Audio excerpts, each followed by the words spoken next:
আজ আমার night skin care রুটিনটা শেয়ার করব। ফ্র্যাঙ্কলি স্পিকিং, রোজ স্কিন কেয়ার আমার একেবারেই করা হয় না। আজ স্কিন কেয়ার করারই দিন, তাই ভাবলাম তোমাদের সাথেও শেয়ার করি। প্রথমেই ক্লিনজিং দিয়ে স্টার্ট করলাম। আমি সিম্পলের এই ফেস ওয়াশটা ইউজ করি, মাঝে মাঝে কেমিস্টের এই স্ক্রাবারটাও করি ফর ডিপ ক্লিনজিং, কিন্তু রাতে ওটা আমি একটু অ্যাভয়েডই করি। দেন প্লামের এই নাইসিনামাইড টোনারটা ইউজ করি, যেটা ইনস্ট্যান্ট হাইড্রেট অ্যান্ড গ্লো করে ফেসটাকে। ফেসের সাথে বডিকেও হাইড্রেট রাখা জরুরি। দেন প্লামের এই 10% নাইসিনামাইড সিরামটা ইউজ করি আমি। আগে 5% করেছি, দেন খুব ভালো স্যুট করার পর এখন 10% ইউজ করছি। ময়শ্চারাইজার হিসাবে প্লামের এই দুটো নাইট ক্রিম মিলিয়ে মিশিয়ে ইউজ করি।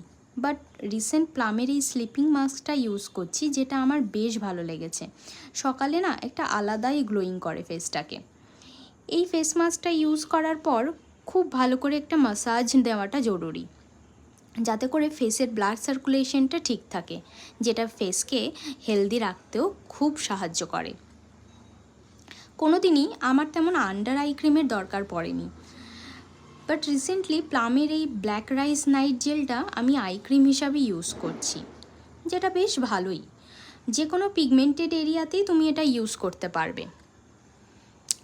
বর্ষাকাল, খুব হেয়ার ফল হচ্ছে, জানি না কোনো কাজ হয় নাকি, তবুও বেশ কিছুদিন হলো আলপসের এই রোজমেরি ওয়াটারটা ইউজ করছি।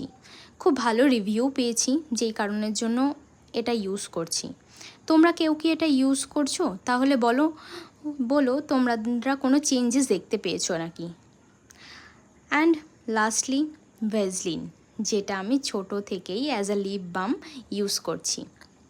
সত্যি, যেটার কোনো আপগ্রেডেড ভার্সন আমি আজও খুঁজে পাইনি, বা বলতে পারো আমারও পছন্দ হয়নি, কারণ লিপসে কোনো ভারী কোনো বাম আমার ঠিক ভালো লাগে না।